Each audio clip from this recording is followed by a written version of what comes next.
I think the biggest thing I would like to do is impact the impactful. There's stories that everyone has that they should be telling. And I do think personal brands are important for everyone, especially people who are online coaches, which is our kind of avatar. Online coaches doing 1 to 3 million a year. But I feel there's particular people where you come across, and I'm sure you've had this too in your experience, where you say, I want to tell that person's story. And I think I can be the best person to hold the weight of what they're carrying and help them build the foundations that can be used with or without us long term. What's up, agency owners? Jason Swenk here with another episode of the Smart Agency Masterclass. And I got a new thing that I'm bringing back where I'm talking with an agency owner that we're going to do like a mini coaching call where you're going to sit in and I think there's going to be a lot that you relate to. So let's go ahead and jump into the show.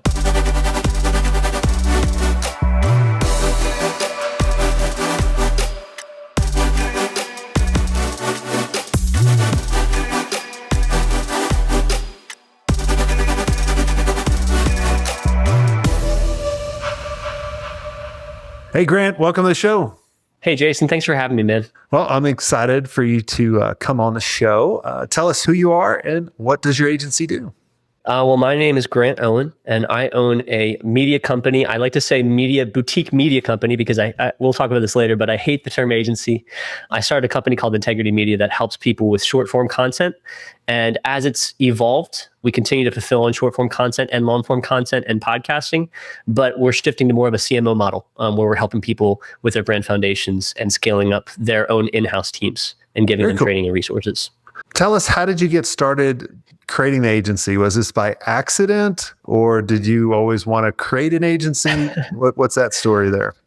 I started this agency because I started myself in the creative community. I was making music for a few years. I had kids, and so naturally that led me to be like, nope, I need to get a real job. So I moved from the creative side of things into corporate world of working in IT and working in finance. Did that for about 6 years. But I found myself still doing like a lot of these consulting calls. And so I have friends in a community or online, or whether they're in the creative space, whether in the artist music space, whether they're in the entrepreneurial space, they just ask me questions and then we hop on calls, and then it ended up being these, impromptu strategy sessions. And I would say, you know what? I love this. Why don't you just try doing this? And they would go and they would do those things and they'd come back and say, whoa, that actually really worked. And I'd be like, awesome. And I found myself doing like 20 to 30 of those before I realized, I probably should start charging for this. So that's when I realized there might be something here that I can really help with because I'm passionate about it. And I think the thing that really pushed me over the edge was in the niche that I was, and I kind of got involved heavily in the Twitter space. I saw a lot of people getting screwed over. And I saw a lot of people doing things that were unethical and communicating in ways that were unethical, and just a lack of trust when it came to short form content and when it came to doing things the right way. A lot of driving down the market on price and not caring about quality and not caring about over delivering on things. So I was like, you know what? I would love to, at least for my initial clients, my friends, people that I think I can help when they have a course or they have a coaching model or they have something that they want to sell online, I can help them build those foundations and help them with their first pieces of content. And so that's what I did. And they started making money. And then through that, I started making money. So that's how it worked out. What did you start off charging?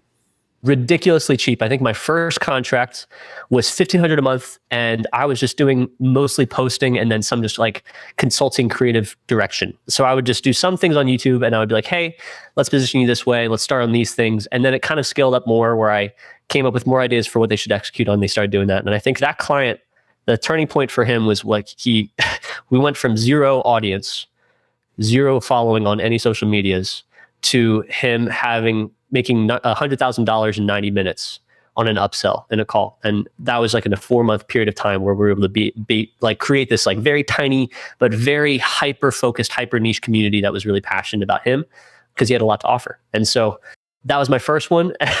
Our second one was almost worse. We were like, let's do a full service contract and we'll do your YouTube editing. We'll do your short form editing. We'll do your posting. We'll do your copywriting. We'll do all this. And then we were like, what's the most amount of money we could charge for this? Do you think we could do 5,000? Like, I think we could do more. 6,000? That feels like too much. And for some reason we settled on 7,000 and $7,000 monthly retainer. And we were delivering 3 pieces of short form content per day and 1 to 2 long form pieces of content per day. And quickly realized that we were not profitable. So that was, it built the foundations and we got her results as well. But it was like an immediate, like kind of wake up call to be like, oh, okay, we are severely undercharging in this space for what we're delivering on because we're just doing way too much. So yeah, both positive experiences to start out. Yeah. I mean, looking back at our experience creating the first agency and even this business and other businesses that we created, I mean, there's so many mistakes that we make, but as long as we learn from them, we're good. Yeah. So tell us, what is the goal? Do you have that clarity of where your agency is going? Like in the next 5 years, 10 years, what do you guys want? Yeah, I thought about this a lot. I think the biggest thing I would like to do is impact the impactful. There's stories that everyone has that they should be telling. And I do think personal brands are important for everyone, especially people who are online coaches, which is our kind of avatar. Online coaches doing 1 to 3 million a year. But I feel there's particular people where you come across, and I'm sure you've had this too in your experience, where you say, I want to tell that person's story. And I think I can be the best person to hold the weight of what they're carrying and help them build the foundations that can be used with or without us long term. I have a big vision to help 1 million business owners with free content. And 1 million? Did I hear a million mark? Yeah. I would love to build a course that's really great and give it away for free. That's kind of our plan in the next year. And then really focus on working with exactly who we want to work with at higher levels. So right now it's people doing 1 to 3 million. Probably in the next 2 years, it'll be people doing 5 to 10 million. That's kind of our target demographic. And I love fewer clients, hyper focus, over delivering on what we're trying to charge for, and then just free value to everybody else. So I would love for us to get to a point where we're doing probably 50 to 75 MRR and having it be less of our time, but we're over delivering on what we're charging for. I don't have a vision to do this like huge 7-figure business. I just don't want to do that. I'd rather live beneath my means. Yep. And so what's the biggest challenge holding you back from hitting that 75 in monthly recurring revenue? The scaling aspect of it is really interesting to me. That's probably the biggest thing I'm weakest at. I'm definitely entrepreneurial in my focus, and operationally I can manage, but those are every one of my hires. Every one of my hires are people that are very detail oriented, people that are very organized, people that prefer to live in boxes because they can control them. And so I need those people to ground me. I probably need 2 more of those people, and then I can focus on the appropriate level of outbound. We've yet to do any outbound. So that's, to be honest, the internal operations allowing us the capacity to do any outbound whatsoever, that'd be great. I think that's the thing holding us back. Gotcha. And so I like that you know who your audience is. And I like that they're 1 to 3 million. There's not that many that are in that. And there definitely are way fewer from the 5 to 10. Well, that are honest about. Yeah. I'm sure that there's a lot of so-called gurus and coaches out there that say they're at that. And I'm like, yeah, open up your books. And I bet not even close. But I really like that. When you talk about on kind of the scaling on the operations front, like walk me through how much of the day-to-day operation are you in right now? There's an element where I'm a part of it all. We're so fresh in this. So that's the weakest part about it. And that's part of why I joined Masterminds, is to understand exactly how to buy back my time and exactly how to get myself out of the day-to-day so I can start working on the business and not in the business. Mm-hmm. I've hired the right people and I've been able to delegate the right tasks, but I'm really eager to get to a point where I'm not required. I think I've talked to a few agency owners, especially I've talked to ones that do 200K a month. And they say, if I stopped working tomorrow, my business would fall apart. Yep. There's a natural element where that's part of scaling. So I would understand why that's where I'm at now. But if that's where I'm at, when we're doing about 50K a month, I would be pretty frustrated because that just goes against my value systems. So you're in everything. So if you had to pick one thing, sales, marketing, or delivery, which one would you replace first? I'd replace marketing first. Okay. And that can mean a bunch of different things. But the same thing that I tell other people, and I think you probably tell other people as well, is that you editing a video or creating content for yourself is low value time. And so the reason we haven't done any outbound is because I dedicate my time and my resources to my own content. And so the right demographic sees that content, and that leads to inbound leads and warm leads and then clients. That's probably the next thing to outsource is to do the things I do for other people and just have the team dedicated solely to doing it for me. I think the last thing I would want to do, honestly, is sales. That's the last thing I'd want to outsource, just because I enjoy that process so much. I enjoy the delivery, but again, I just prefer to have people that are so much more tactical to me, that are better at it. Like connecting the right business owner to the right creative for them is so much more fulfilling than me spending a lot of time figuring out which font to use. That's just not what I enjoy. What I really enjoy is helping you with the broader vision, and then creating that game plan and that path forward of how you execute that, and then giving you the resources to do it. That's just so much more fun. Yeah. I almost find kind of, as you're starting the agency for the first couple of years, you're kind of trying to figure it all out. But what I wish I knew in the very beginning was, how to bring in that operator for those particular, that division, right? So you were saying like in marketing, what does that operator look like? And I always tell people too, is like, and you kind of alluded this in the very beginning of around, there's so many people doing micro content so cheap. Yeah. And you get what you pay for. The difference between an A player and a B player is around 20% in price. Yeah. But the output from a B player to an A player is like 5 to 10x. Yeah. And so what are you doing right now to find that A player in marketing? So what's funny is that, like I mentioned, I started in the music background, started in the creative background. I found that most of the people that were in my community those periods of time, I've loved networking. Networking's been a skill set. I'm not scared of sliding into DMs and asking what people are doing, seeing if I can add value, just enjoying being like, how can we be friends? How can I support you? Most people that are in the artist community end up in some form of creative, and they end up staying in the creative, but it might be editing, might be graphic design, might be copywriting. They move to those different things.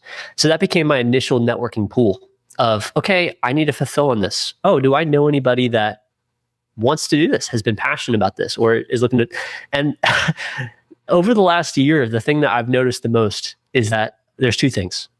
One is that creatives are really great at creating and they really suck at business. And I would say this about myself as well. It's like, you just don't know your value.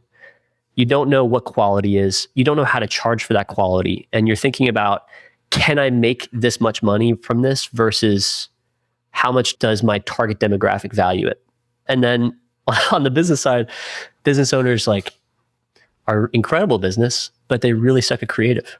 And so they think about creative from a business perspective, and it shows. It looks like there's no quality in your work. There's no particular touch given, and there's just a genuine lack of oneness. It's like you just look like everybody else at best. So realizing that I had a network that could help bridge that gap, and that my skill set was primarily in bridging that gap, I think that's where we got our start. So to answer your question in a long-winded sense, when I look at who I want to hire for my own team, that's where I started, was friends that I knew were undercharging for things that they were really great at. And I realized, hey, I could get them the right people and they could get paid appropriately and I can take care of their families. And so that's kind of where we started out. How's that working for you, hiring friends? So far, so good.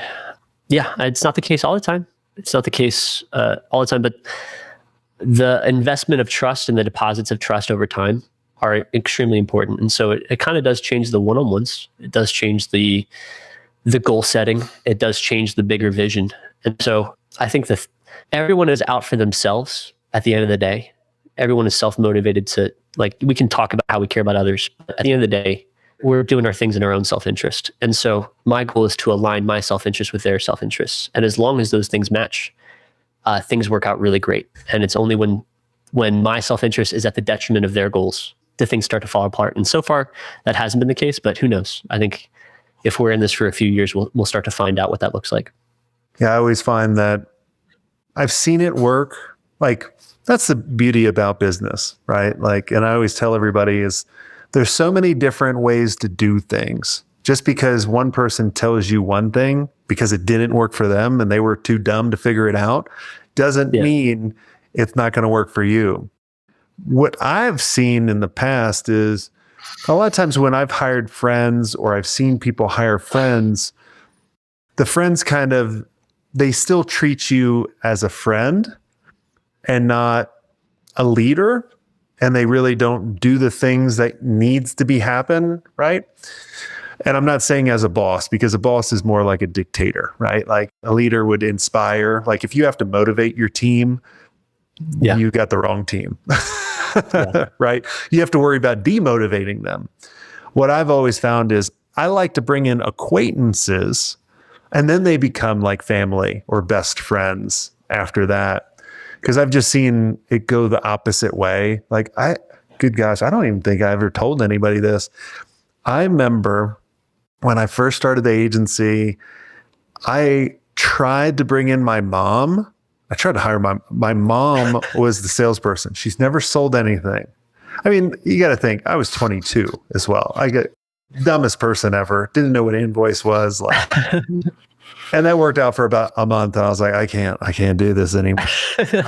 Like it was like the dumbest move ever. Not because of my mom's not good at it, but it was just like she'll always be my mom. I'll always be her little boy, right? Like in her eyes. So that doesn't work. It's just craziness, man. Like, what was I thinking?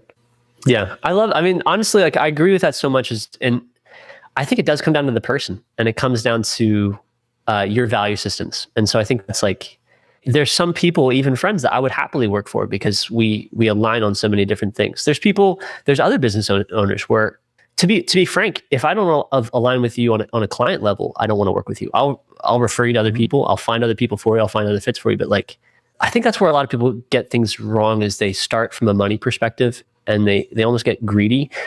I think that's probably my biggest weakness, to be honest, is that like at this point, at least how I've run things so far, like I want to make sure that everyone else is winning before I win, because my thought process is if they win in the short term, then I win in the long term. So far that's worked out, but I can also imagine where it's going to lead to me being burned a lot more often than not. Yeah, no, people will definitely take advantage of it, but it's a good way to go about it. Like, because they can sniff out you can get on social media and YouTube and you can see all the people that don't think that. Yeah. And they kind of standing in front of their jets or whatever they are. And I'm like, all right, it's a net jet. Like, just let's just say it's a net jet. It's not your jet. Or, right. Like, I always laugh. Like, I always want to do like videos in front of like a Prius, like, or like an old Volkswagen, be like, you too can have this. And, it's just like kind of go against all of that kind of douchiness. I want to ask your opinion about that as well. I align with the idea that likes ain't cash and vanity metrics aren't great. I really can't stand people that do that lifestyle content, and I refuse to contribute to it. I refuse to help people make that kind of content just because I don't think it helps anyone. What are your thoughts on that? Because that's, at the end of the day, I can't lie. It also sells. I can't lie that I seek it views. I can't lie that the people that do that and have that be a part of their ads, they get more leads, they get more conversions. I remember Gary Vee saying something about this, and I wish I could remember the quote. And because I was like, yes, spot on. Like, I look at it as, in the short term, it works. In the long term, it doesn't. My reputation is more important to me than money.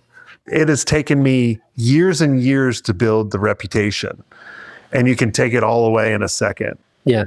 I understand it brings in more leads, and there's a lot of people, that so-called competition that kind of lead with, oh, I don't have to ever work ever again. And they pose in front of their so-called shit. Those are the people I don't respect. Yeah. I respect, and I've met many, many billionaires and millionaires that you would never know it. Yeah. They're in a t-shirt. Yeah. Right? Yeah. I met the fourth employee at Home Depot. They live out in Durango, Colorado with me. I would have never known it. This is a little old man, like in cowboy boots and mud all over him. He was worth a ton of money, but he would never tell you. Like, someone else had to tell me. Or I went to a mastermind event once and I met this one guy. He looked like Wyatt Earp. And my buddy was like, dude, he owns the most landowner in Colorado and Montana. And I would have never known it. There was a history documentary on him. Right? Yeah. I would have never known it. He doesn't tell it. I mean, we were just chatting about like, look at all these people talking about all the stuff they got. And we were just chatting about like, what's a good whiskey or a cigar or whatever it was. So I like, yeah. Well, I think you said, you mentioned it, but I totally agree with that. I think like at the end of the day, all you have is your name. Yeah. The money goes away, the land goes away even, in the grand scheme of things. Like you have to kind of come down to what really matters. And if people don't trust you, what's really the point? And that's probably the biggest thing. I guess that's why I'm on this kind of like, I hate agencies campaign, because I want to find more people in the agency space that have people's best interests at heart and have their clients' best interests at heart. And I'm not just talking about the overseas outsourced agencies. I'm also not just talking about the young 20-somethings that are building stuff.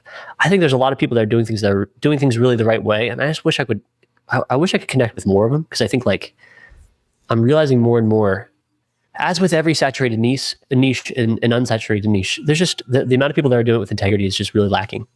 People that are saying, yeah, I'd be willing to take a loss if it meant that you win. I haven't found many people that are willing to do that. And I would love for that not to be the case. Well, I can tell you there are a lot of agencies out there that are doing things wrong, but there are also a lot of agencies that are doing it with integrity and really good. I mean, those are the people that we work with. I'm the same thing like you are, is like we turn down a lot of people that want to work with us or join our mastermind. Like it's just, they have to believe in, being resourceful, sharing wins, sharing failures, helping others, like the same mentality. I always used Darby, our agency scale specialist. I always joke with them. I'm like, if you let someone in that's douchey and that's just a jerk, because we always have this agency experience. It used to be at my house, but now we rent out the Wyatt Earp, his ranch. We rent out his ranch. Oh, nice. And we go out there where they have like 2,000 bison, 100,000 acres, and have a lot of fun. I'm like, if you bring someone bad, you're going to be stuck with this person. And that's how we judge it. Is like, would we want this person in our house for 3 days? Yeah. Right. And so I can tell you there's a lot of good people that deliver amazing results. It's hard to find them because they're so noisy. Like Tony Robbins, Tony Robbins says, he said it really well. He's like, we're drowning in information, but we're starving for wisdom because there's so much crap out there. And it's because it's so easy to put the crap out there. And they see this, oh, it works. I got to pose in front of this Ferrari or whatever it is, or I got to promise the world, and knowing you don't have to deliver. One thing I always tell everybody is like, in order to pick your niche, to pick your offering and your pricing and everything that you do, and how to eliminate stuff, because in the very beginning, you start your agency and you're trying to do everything, kind of like that first client, right? Like first client, all that stuff, right? It's like a Vegas buffet. You're trying everything out. And then you got to figure out, man, like my body can't take all this food. Like I'm feeling really sick, but I really like those crab legs. So next time I go back to the buffet, I'm going to have 4 crab legs. Like that's all I want. Yeah.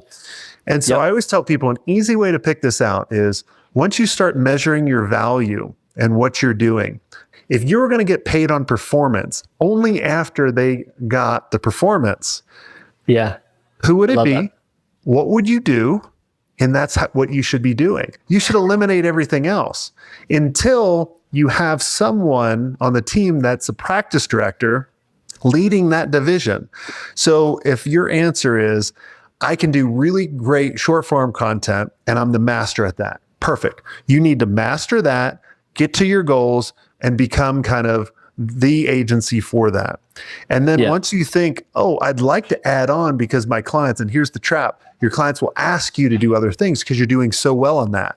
Well, yeah, because you have a great process, you have a great team, everything's focused on this. But then you start adding on, and then your services start tanking, and it starts going way down. Yeah. And you're like, what do I do? And then you're trying to keep up, and then it takes you out of your game, and then it makes you second guess, and you're like, crap, I'm like all these other crap agencies out there. The smart part of how I see people needing to do this is to either bring in like a subject matter expert, not like myself, but like a practice director in your agency. that can lead that understands the process to build that department, or even possibly buy an agency, as an option to, if you wanted to, like, you had that opportunity to do, like, stop trying to do everything for everyone. Yeah. I love that. Oh, so to add context, like, that's kind of what we did, right? Is that we started with this full service model, and I quickly realized, like, I think we got the contract because it was a warm lead. We pitched it at the right price point. It was a 7K contract. And I think I promised vanity metrics because that's what I was told to do. I got a consult with someone and they said, you know what?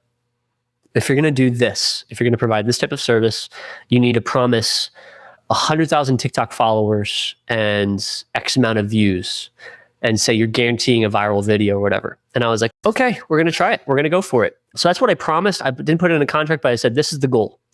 And if we don't hit this goal, you should fire us. So that's what I projected. That's what I was told to do. And that's what I chased. And I was just like, you know what? I'm going to figure it out. I'm going to put in the hours. I'm going to put in the work.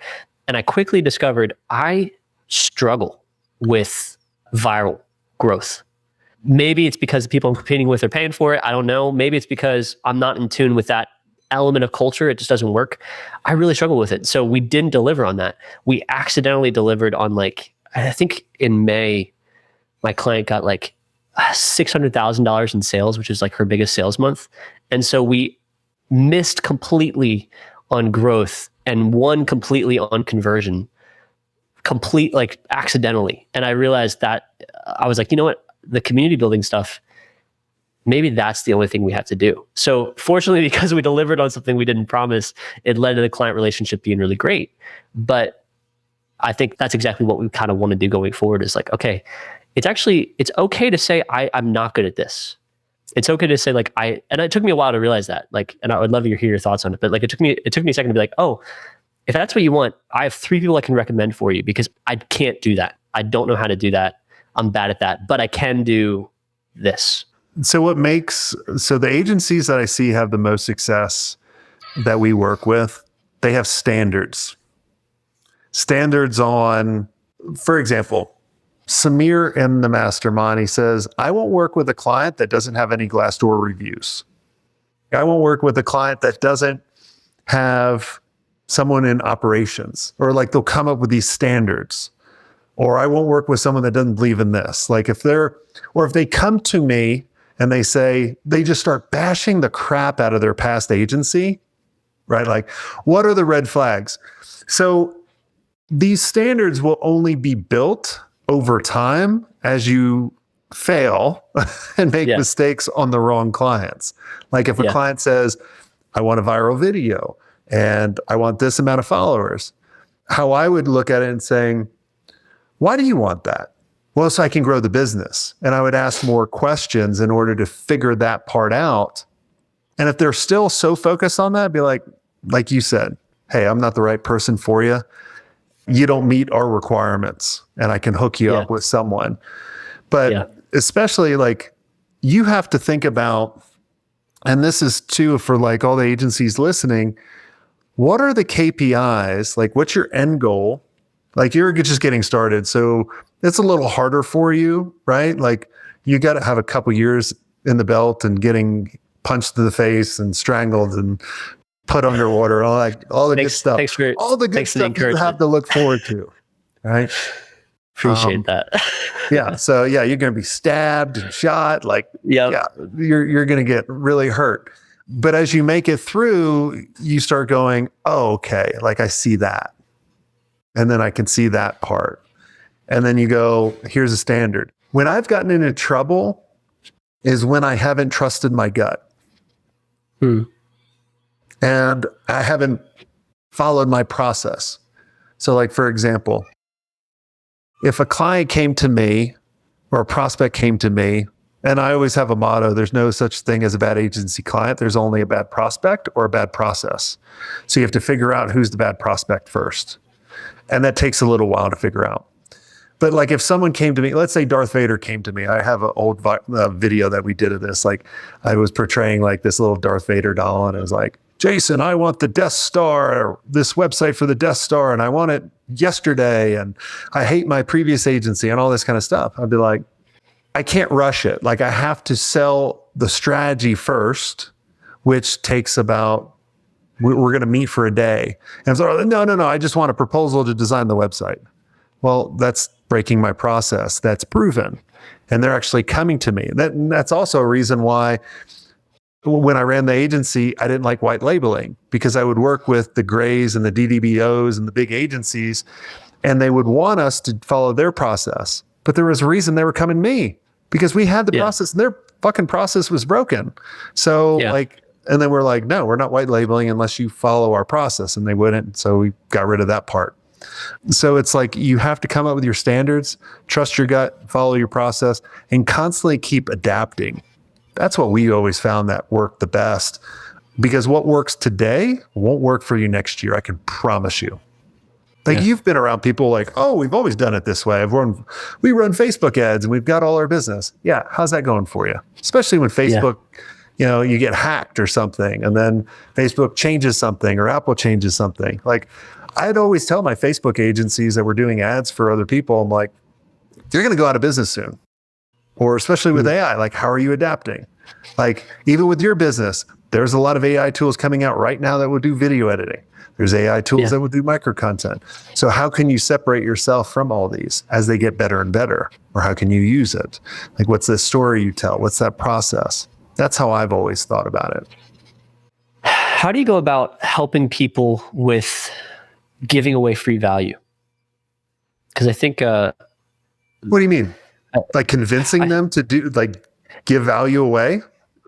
That, and I'm talking both to your agency coaching clients being free with their information and trying to build community with themselves, or also with clients that are probably hesitant to give secret sauce. But the reality is, what the community needs is their knowledge, not their lifestyle.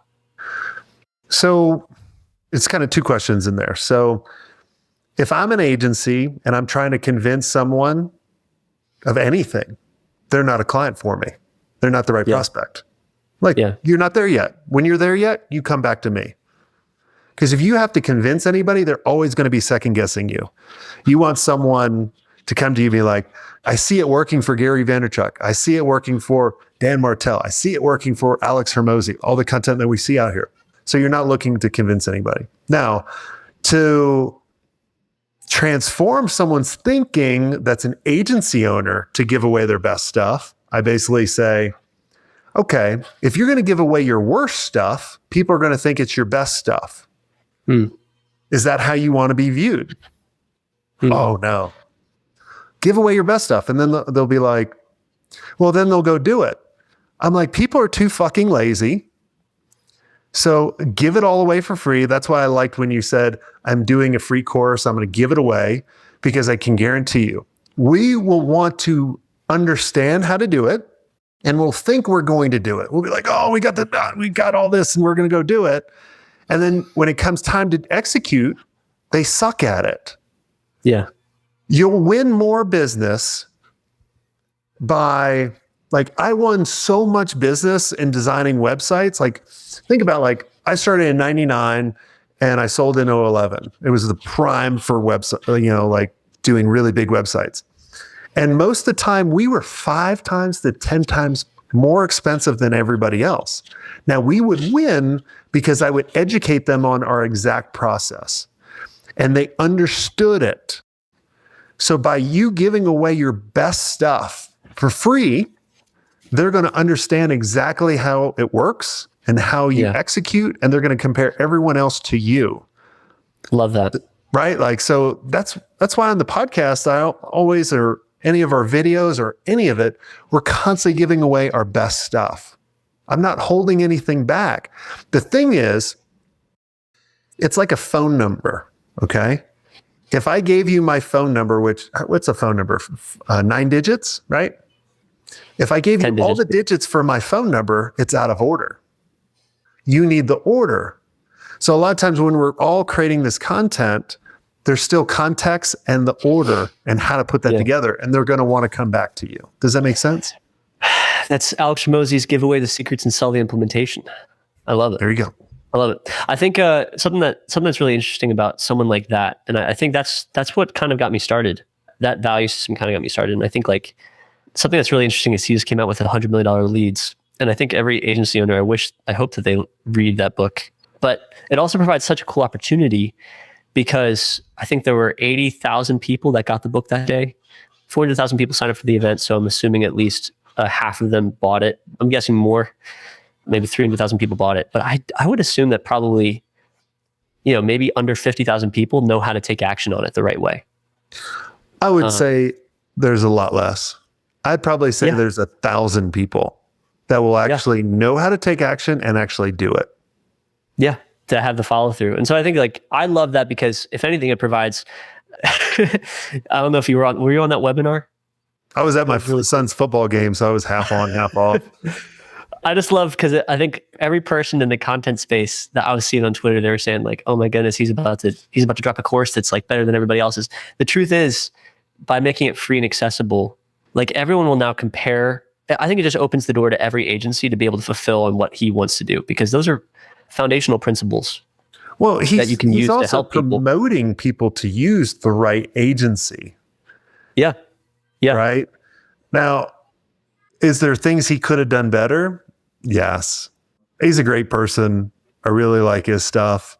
I started looking at the course too. I'm like, you got to kind of pick your way through it. But it's really, it's good information. And more people should be doing that. But I can promise you, this is what's going to happen. So many people are going to go through that course. They're going to try to do their own version of it and charge for it. People aren't buying courses anymore. I really You don't think so? No. I think it might be you, brother. I think it might be you. I see them. I see people selling them. I see people buying them. I think the people that are buying courses are the ones just getting started because they need that bump. But for more seasoned people, they're not buying the courses. They don't have time. Do you think that more people are buying masterminds then? You think that's not going to go away? I think so because people want to be around other like-minded people, right? Yeah. But mastermind is a loose term, right? I've joined many masterminds and it's just group coaching, which has been a disappointment. Yeah. It's just one person talking the whole time and giving advice to everyone, on the call, which that disappoints me. I like the mastermind where if you can find someone that's good at orchestrating the whole community, helping each other out and having a small group of people that are like, "Oh, Audra, you were challenged with this. Let's hook up after this. Oh, Michael, I used this tool and this really worked out." Or, "Hey, man, Dave, I went through this," right? That's a mastermind. Think about it. It's masterminds, not group coaching. And I think people have, it's just a different kind of way people define it. I've been looking for the right mastermind forever for myself for a long time. I still haven't found it. Yeah, appreciate that. Thanks. Well, this has all been amazing, Grant. Is there anything I didn't ask you or that I can help you with before we wrap up the call? What's an agency model that you think actually stands the test of time? There's different niches, there are different saturations. It's never going to go away. There's always going to be a need for outsized effort, whether it's in marketing, whether it's in development. It doesn't matter. There's operational agencies. The model isn't going to go away because people need outsourced help. But depending on where you're at, you're coming up on a recession. I think things are going to get harder before it's going to get better. The next 5 years might be a little volatile. And I'm curious what you think are interesting niches that someone who's listening to this call, maybe they're on the fence and they're that entrepreneur. They're interested in the agency space. Maybe they watched Emo Godzi and they said, "Okay, I'd love to do something like this." What would you recommend for them to get started as hey, I do see opportunity here? Well, you're going to get started by doing execution first. But the execution is actually going to go away a lot because of the automation and all the, AI and that kind of stuff. The models that won't go away is around strategy, about the idea generation and putting it all together and really solving the problem. The agencies that are striving right now and that will continue to strive are the ones that are solving specific problems for specific people. Love that. Right? I won't comment on the niches because we have a niche grader that will help you determine your niche based on because I'll tell you the biggest problem, the biggest single problem in picking a niche that agency owners fall the trap to is this. They pick the niche based on where they have the most clients. And that's a mistake. If you go back to my original question that I, mentioned was, who do you know more, like better than they know themselves, that you could help and you would actually defer all your payment to performance because you can just knock it out of the park.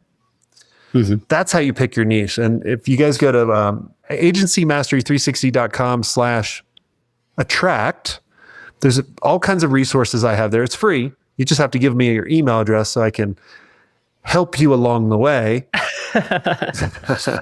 by sending you good stuff. And you can always opt out later on. But there's a niche grader in there that will ask you a number of different questions. You'll put in your niches, and then it will tell you whichever has the highest score is the one that you probably should try out. And you should try it out for over a year, not a month or a week or a quarter. Go, it's not working. Well, no shit, you haven't given it time.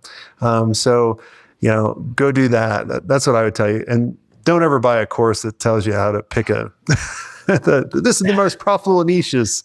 Those don't work. Those are the most profitable niches for them and their expertise. You need to determine that for yourself. I love it. Thanks, Jason. Great. What's the agency website people can go and check you out? integritymedia.co. But honestly, I prefer, as I mentioned here, I just want to interact with people that are like-minded with me. So you can find me anywhere at I am Grant Owen on any social media platform. I want to connect with people that want to do things the right way. So if you're an agency owner, you're listening to this and you want to do things the right way, I would love to help you and just collaborate and be a support and be your biggest cheerleader in your journey as well. So awesome. Yeah, we'd love to connect. Well, awesome. Well, we reach out to Grant, and all of you listening, make sure you subscribe. And if you guys want to be a part of a mastermind of really amazing agency owners doing it the right way, I'd love to invite all of you to apply. Go to agencymastery360.com, hit the scale button, and we'll set up a call with our agency scale specialist. We will have a clarity call. And if we can help you, we'll tell you. And if you're the right person for us, we'll tell you. And then you can actually grow the agency and have a lot of fun, create the freedom that you want, and not, you'll still make a ton of mistakes, but hopefully we'll take away some of those mistakes and make you go through quicker. So make sure you go there now. And until next time, have a swank day.